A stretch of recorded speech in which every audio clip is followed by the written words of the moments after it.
Meus irmãos, a paz do Senhor Jesus, que Deus possa estar abençoando sua vida, que Deus esteja cada vez mais nos ajudando neste curso, né? Que Deus esteja cada vez mais nos ensinando e assim esse ensino gera em nós permanência, constância na presença do nosso Deus. Vamos dar início agora à segunda lição, tá? Que se encontra aí na página de número 30, certo? Do nosso livro de educação cristã. Nessa segunda lição, nós vamos falar sobre a escola bíblica dominical e o seu contexto na educação cristã. Já estudamos um pouquinho sobre a importância da EBD como agência de ensino, como agência da educação cristã, e vamos aprofundar um pouquinho mais nessa ferramenta tão útil, né, para os pastores, para as igrejas, embora muitos aí já desistiram da EBD, né, acham que a EBD é um projeto falido, mas damos graças a Deus porque aqui em Mungu, né, e segundo a visão do nosso pastor, a EBD tem uma grande importância na vida dos crentes, dos cristãos. Vamos lá, a escola bíblica dominical precisa ser vista como uma agência de ensino na igreja, um lugar onde todos das mais diferentes faixas etárias, né, têm possibilidade de frequentar. Ela deve funcionar como um ambiente de aprendizagem e socialização que tem como base o ensino cristão. A EBD é a própria igreja ensinando a palavra de Deus aos crentes.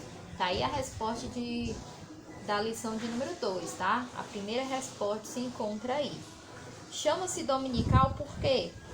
Por causa da origem da palavra latina domemus, domei, do Senhor, que significa Senhor. Portanto, significa, em primeiro lugar, escola do Senhor. Essa palavra dominical, ela está refletida, né, nas igrejas aí, onde a maioria delas faz a escola dominical nos domingos, certo? Nós fazíamos à tarde, né, mas não deu muito certo e mudamos aí justamente para que os irmãos tivessem mais acessibilidade, né? Era tarde, no domingo, então muitos nem iam. E, infelizmente, nós notamos, né, nós professores já observamos que depois que mudamos para a segunda-feira, também não cresceu assim, tão relevantemente o número de frequentadores da EBD, tá? Precisamos cada vez mais chamar a atenção dos nossos irmãos para a importância de frequentá-la. Uma das ações imprescindíveis, ou seja, importantes, que não podem faltar para o bom funcionamento da EBD é a aplicação dos recursos, né, irmãos? Cada departamento precisa ter um recurso para estar realizando aqueles momentos com as crianças, para estar realizando pequenas confraternizações, por exemplo, no final do trimestre, né? Então precisa de recursos para as próprias revistas. Os recursos são bastante necessários. Cabe ao pastor e os membros apoiarem a EBD, oferecendo condições para o desenvolvimento de ações pedagógicas, para que assim haja, né, um bom trabalho oferecido pela EBD, tá? É justamente nesse foco, né, que nós falamos a respeito dos recursos na EBD. É para dar mais condições de funcionamento dela. Um breve histórico. Irmãos, a escola dominical nasceu na Inglaterra no século XVIII, mas as suas origens, elas remontam, ou seja, refletem, né, aos tempos bíblicos. Aí também está já a segunda atividade. Lá está dizendo que a EBD nasceu na Itália. Foi na Itália? Não foi. Então vocês já vão colocar lá que está errada, tá? Porque ela nasceu na Inglaterra. Observamos o interesse pelo estudo da palavra de Deus desde quando o Senhor ordenou ao seu povo, Israel, que ensinasse a lei de geração em geração, né? Está lá o Shema Israel, né? Adonai, o ensinamento, ouve Israel, ouça Israel, o Senhor é o teu Deus, o único Senhor. Assim concluímos que a história do ensino bíblico iniciou-se nos dias de Moisés. Claro que não como nos dias de hoje, né? De forma mais organizada, sistematizada, mas, claro, dentro das condições daquele tempo. Já começou no dia de Moisés, passando aí pelo tempo dos reis, dos sacerdotes, dos profetas, de Esdras, do ministério terreno do Senhor Jesus e da primitiva igreja.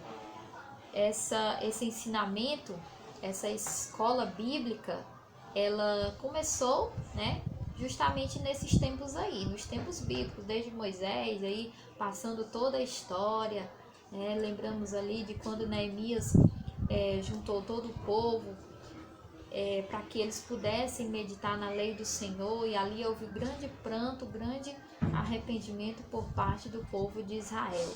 É nisso que consiste a pregação da palavra de Deus, gerar arrependimento na vida das pessoas e gerar uma mudança consequente.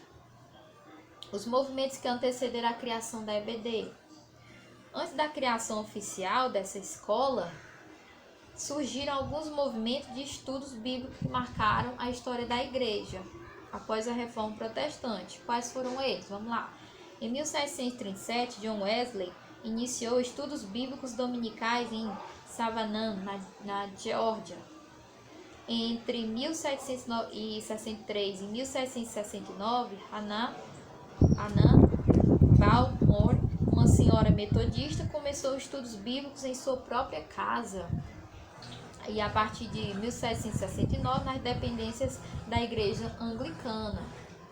Na década de 1770, o ministro unitariano Theophilus Lindsey proveu lições bíblicas dominicais em sua igreja, a capela da rua Essex, em Londres. E em 1774, o reverendo Moffat, ministro independente de Niles Short, passou a lecionar estudos bíblicos dominicais. Vemos aí alguns registros sobre como a escola bíblica começou, né, antigamente, aos poucos.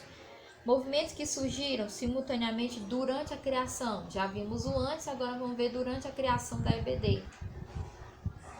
Na época em que a escola dominical estava sendo criada, havia outros movimentos de estudos bíblicos dominicais. No entanto, o movimento de escola dominical, propriamente dito, foi estabelecido por Robert Hicks. Página 32. No início de 1780, em Epata, na Pensilvânia, em Washington, no estado de Connecticut, já se usava o catecismo e a Bíblia em estudos bíblicos dominicais das igrejas presbiterianas. Em 1780, Harris declarou, perdoem aí as pronúncias, né? O inglês é um pouco complicado. Declarou que estudos bíblicos dominicais eram feitos em cidades de Gloucester e em vilas da Inglaterra. Em 1787, um ministro metodista de Charleston, Carolina do Sul, chamado George, administrou estudos bíblicos dominicais a crianças negras americanas. Alguns acontecimentos marcantes acerca da escola dominical. Agora a fundação propriamente dita, a EBD como instituição, vamos ver aqui como foi que aconteceu. O movimento religioso que deu origem à escola dominical nasceu na cidade de Gloucester, no sul da Inglaterra, em 1780, e o fundador foi o jornalista evangélico episcopal Robert Hicks. Nunca esqueçam, tá? O fundador da escola dominical, né, dessa que temos hoje, foi Robert Hicks. Podem até sublinhar aí, de 44 anos. Hicks, sensibilizado pela situação moral e espiritual do país, olha o que moveu ele a fundar a escola dominical, a situação do país, a violência, né? E ele passou a sentir então compaixão pelas crianças que ficavam na rua, que entravam no mundo criminal, né, na delinquência, a ociosidade sem fazer nada, né, o vício, Então, diante de todo esse contexto, ele foi impulsionado a criar uma escola que funcionasse aos domingos e oferecesse uma educação secular e, ao mesmo tempo, promovesse a educação religiosa. E assim, em 20 de julho de 1780, surgiu a primeira escola dominical.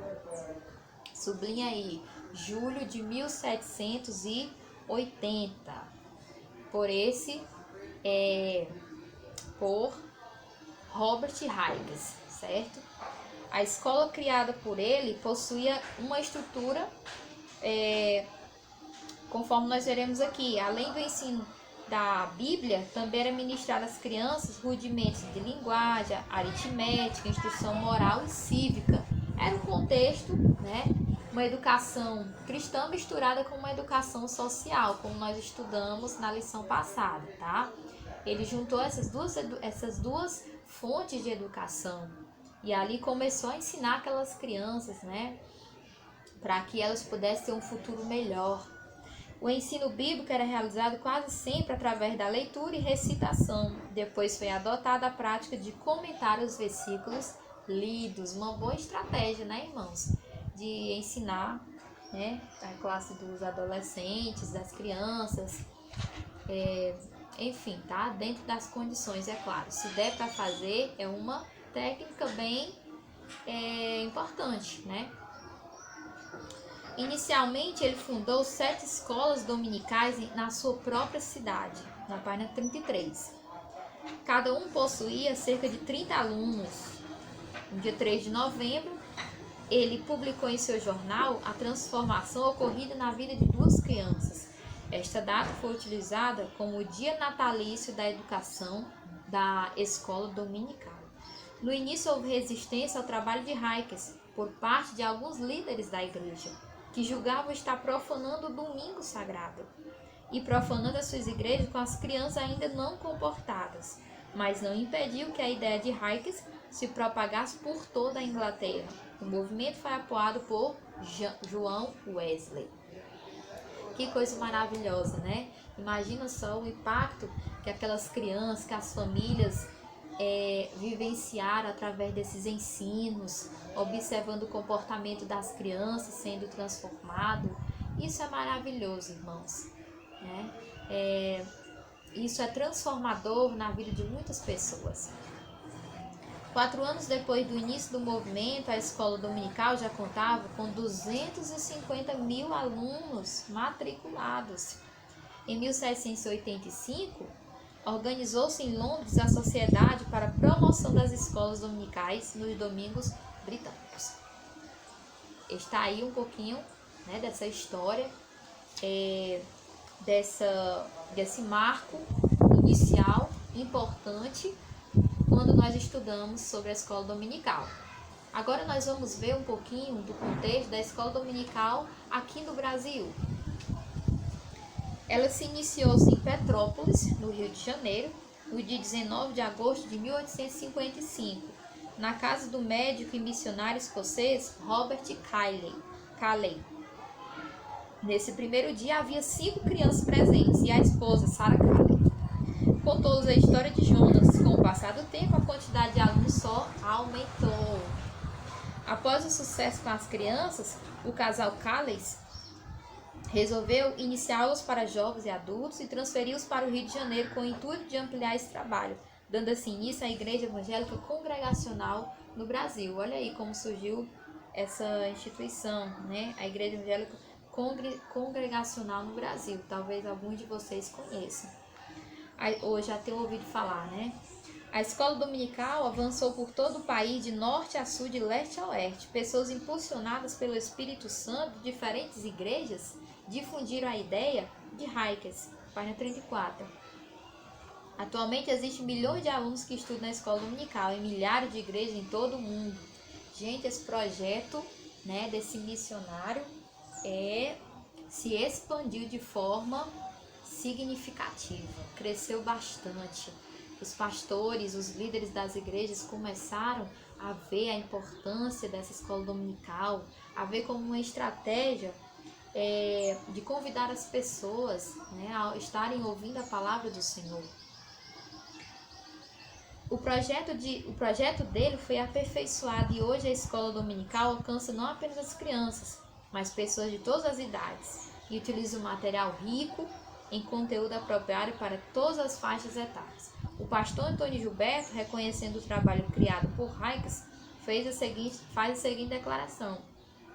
Pastor Antônio Gilberto, saudoso pastor Antônio Gilberto, um grande estudioso da palavra de Deus. Ele disse o seguinte: mal sabia Raikes que estava lançando os fundamentos de uma obra espiritual que atravessaria os séculos e abraçaria o globo, chegando até nós, a ponto de ter hoje dezenas de milhões de alunos e professores, sendo a maior e mais poderosa agência de ensino da palavra de Deus, de que a igreja dispõe. Que projeto grandioso, que projeto maravilhoso é a escola dominical, né? Então, dê importância à escola dominical. Se você é frequentador, parabéns, continue frequentando e convidando outras pessoas para juntos aprendermos mais sobre Deus. O papel da EBD, ela tem um papel muito importante, como já temos visto, na educação cristã. Olha aqui, enquanto ela realiza o ensino, cumpre a sua missão evangelizadora. Escola dominical não é só para crente, não é só para evangélicos, tá? Na escola dominical são bem-vindas todas as pessoas, pois afinal de contas, esse é o meio estratégico de ganhar almas, de ganhar vidas. É a escola de ensino bíblico da igreja que evangeliza enquanto ensina. O pastor Antônio Gilberto apresenta no manual da CAPED, curso de aperfeiçoamento para professores da escola dominical, os seguintes objetivos da EBD. Olhem só. Primeiro, alcançar o povo ganhando para Jesus. Ensinar a palavra de Deus a fim de desenvolver a espiritualidade do aluno e o caráter cristão dele. Treinar o cristão a desenvolver talentos para o serviço do mestre e ganhar os perdidos para o reino de Deus. Olha só, esses objetivos, eles vão de encontro à missão de Jesus, a ordem de Jesus de estar evangelizando as nações, né? Os povos, discipulando. Então, isso se encaixa perfeitamente no plano redentor, no plano salvífico de Jesus para todas as pessoas. De acordo com o autor, o cumprimento da grande comissão, através da escola dominical, pode ser visto em 4 etapas. Primeiro, alcançar o povo. A EBD é o meio pelo qual a igreja é capaz de alcançar todas as faixas etárias, dando a oportunidade do aluno refletir, questionar, interiorizar o conhecimento recebido. Ali na escola ele tem a oportunidade de tirar suas dúvidas, de fazer questionamentos ao professor. Então, o novo convertido, ele precisa frequentar a escola dominical. É uma forma dele tirar todas as suas dúvidas. Quem de nós, quando novos convertidos, né, não tínhamos uma série de perguntas, uma série de dúvidas, onde queríamos tirar todas elas, né, naquele exato momento? Eu, por exemplo, tive muitas dúvidas, muitas curiosidades. Então, a EBD é um espaço adequado para esse crente, cheio de dúvidas, cheio de questionamentos, né, cheio de perguntas. Aliás, nós que somos professores da escola dominical gostamos disso. Gostamos da participação dos alunos no intuito de aprender, tá? Não no intuito de simplesmente ficar contextualizando coisas, enfim, tá? Coisas desnecessárias, mas no intuito realmente de aprender. Alcançar, pronto. Então aí está a resposta da terceira questão. A EBD é o meio pelo qual a igreja é capaz de alcançar todas as faixas etárias. O alcance da EBD não se limita aos membros da igreja. Pronto, todos os crentes, descrentes, vizinhos da igreja, os que estão distantes, é para todos, né? E aí também está já a 4ª lição. Estende-se ainda às escolas seculares, instituições públicas e privadas. Os resultados desse alcance são limitados? São poucos? Não, são grandes, são muitos, são ilimitados. A partir do momento que as pessoas são alcançadas, suas vidas são edificadas através da palavra de Deus e elas são transformadas mais ainda. Muitas bênçãos são recebidas da parte de Deus e são compartilhadas para a edificação e fortalecimento dos demais participantes. Através do testemunho pessoal, os novos decididos descobrem a importância do ensino da palavra na EBD. Prontinho. Finalizando essa parte, ensinar ao povo a palavra de Deus. O que faz da EBD uma escola especial é o uso exclusivo da palavra de Deus como meio de ensino, é claro, né? Se é escola bíblica, então a fonte precisa ser o quê? A própria Bíblia. Nada de estar enrolando com outros meios, né? Precisa ser a Bíblia. E aí, essa é a razão de muitos terem preguiça, né?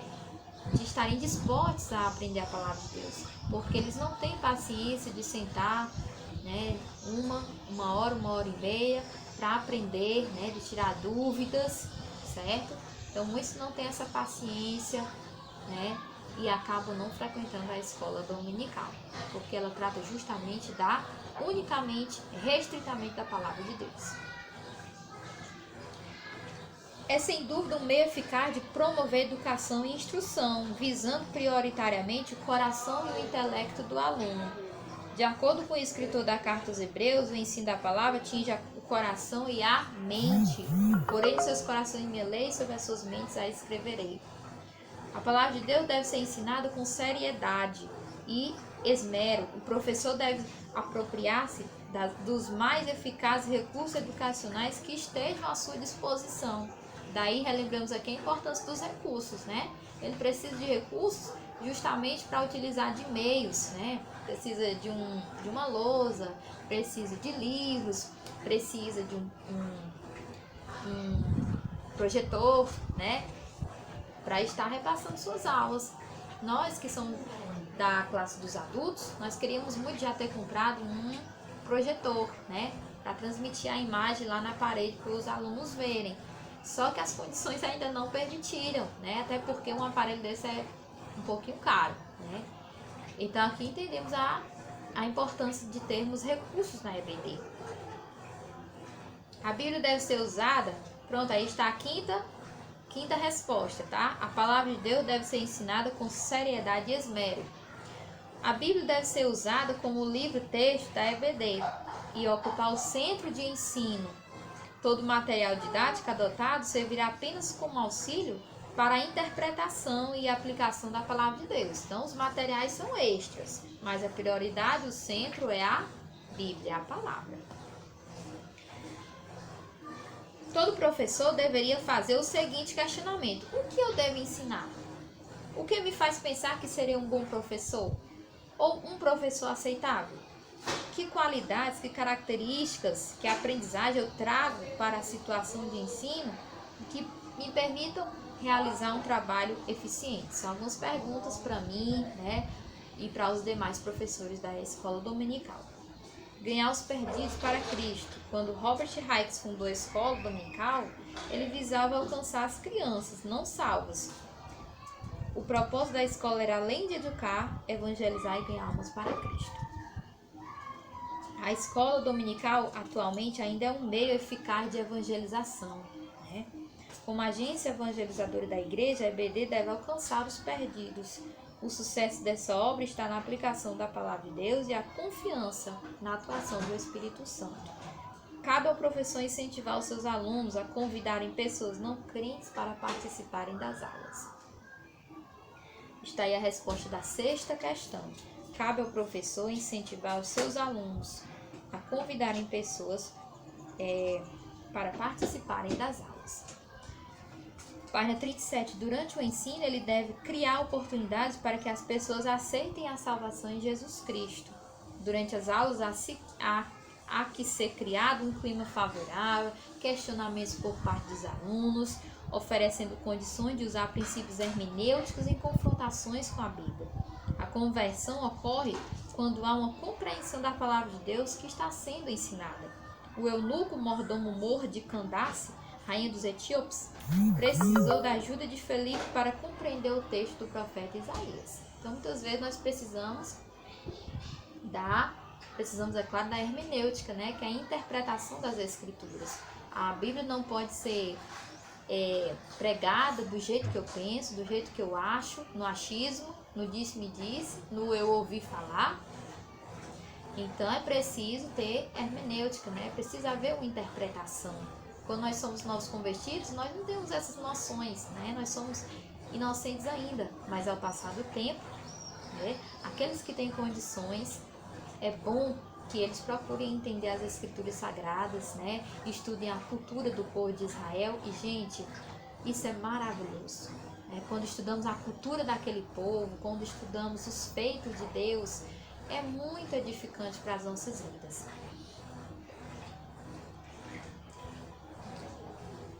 Pronto. Ponto 2.4. Desenvolver a espiritualidade dos alunos e o caráter cristão. Treinar e desenvolver talentos. A escola dominical tem a tarefa de desenvolver a espiritualidade dos alunos, o caráter cristão, treinar obreiros para a obra de Cristo. Por isso que o pastor cobra muito a presença dos obreiros, né, de todos os líderes, para estarem presentes na EBD. À medida que nós conhecemos a palavra, nós crescemos espiritualmente e somos edificados. Quem estuda a Bíblia sistematicamente é grandemente abençoado pelos feitos produzidos pela palavra de Deus. Então, né, quanto mais estudamos a palavra, né, o certo é que mais e mais nós amemos estudar, nós nos aperfeiçoemos. Vejamos, a palavra de Deus é espelho, mostra os nossos defeitos. A palavra de Deus é luz, ilumina o nosso caminho. É espada, com ela nos defendemos das ciladas do inimigo. É fogo, purifica nossas impurezas. Página 38. É poder, nos fortalece. Quando se torna norma para a nossa vida, nos eleva, nos santifica. Paulo incentivava Timóteo: persiste em ler e exortar e ensinar. O ensino das Escrituras é uma obra espiritual significativa à cultura da alma, ajuda no desenvolvimento da espiritualidade.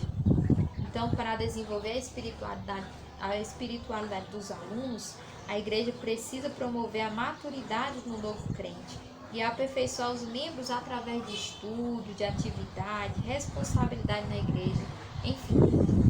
A espiritualidade precisa ser compreendida no sentido bíblico. Atualmente há uma tendência na educação formal de trazer para o âmbito escolar a temática acerca da espiritualidade. Essa aqui entendida, tá? Não como um conceito religioso, mas como um conceito cultural subjetivo, em que as capacidades educadoras são colocadas a serviço do crescimento humano nos educandos. O conceito moderno de espiritualidade é abstrato, subjetivo, sem nenhum fundamento bíblico e está presente em diversas áreas da sociedade. Então, gente, nós precisamos ter muito cuidado ao falar de espiritualidade, né? Em afirmar, eu sou espiritual, né? É preciso a gente ter cuidado, né, com o uso desse termo e, primeiramente, entender, né, na verdade, como ele é, à luz das Escrituras. Ser espiritual não é ser melhor do que os demais irmãos, não é estar isento das enfermidades, isento das falhas, tá? Ser espiritual é buscar uma vida no Espírito, tá? Fala-se, por exemplo, de espiritualidade no esporte, na política, na educação, nas empresas, quando as ações do indivíduo nessas áreas estão voltadas para a realização deste e para o bem comum. Envolve as questões relacionadas à moral, ética, respeito, companheirismo, amizade, né? Enfim, quando alguém faz uma boa ação na sociedade, né, costuma-se dizer, olha a espiritualidade daquela pessoa, olha as obras que ela faz, né? Então, espiritualidade nesse contexto mundano, né, no contexto social, não tem nada a ver com aquilo que realmente as Escrituras nos passam, nos ensinam. Concluindo aí, página 39, conforme o conceito cristão, espiritualidade tem a ver com a vontade de Deus para a vida dos que nele creem. Olha o verdadeiro sentido. Espiritualidade, vontade de Deus na minha vida. Envolve diretamente o relacionamento de Deus com o ser humano. É essa espiritualidade que deve ser cultivada nas nossas crianças e jovens, cuja dimensão será sempre pelo Espírito Santo. Descobrir a vontade de Deus em nossas vidas, para que esses vivam seus valores de acordo com o Evangelho de Jesus. O missionário disse assim: Certo lavrador leu a Bíblia inteira, todos os anos, durante 50 anos. Tinha 7 filhos, 5 tornaram-se ministros do Evangelho e 2 foram anciãos de igreja. Faz mais de 40 anos que um dos filhos de um dos 5 ministros é missionário na China e eu sou este filho. Olha só, tá? O missionário aí afirmou, né? Ele transpareceu aí, tá? A importância da palavra de Deus, tá? Que Deus em Cristo continue nos abençoando e colocando no nosso coração o desejo de estar frequentando a escola dominical para aprendermos mais e mais da palavra do Senhor. Em nome de Jesus. Oremos. Pai, te agradecemos por mais um ensino. Continua nos abençoando, continua abençoando a escola dominical, Senhor, aqui nesta cidade e em todos os outros lugares. Que o Senhor faça dessa agência de ensino uma grande bênção, uma fonte de salvação, Senhor, na nossa cidade e onde ela foi instalada. Assim, continua falando conosco, Pai. Em nome de Jesus, é o que nós te pedimos e te agradecemos. Amém.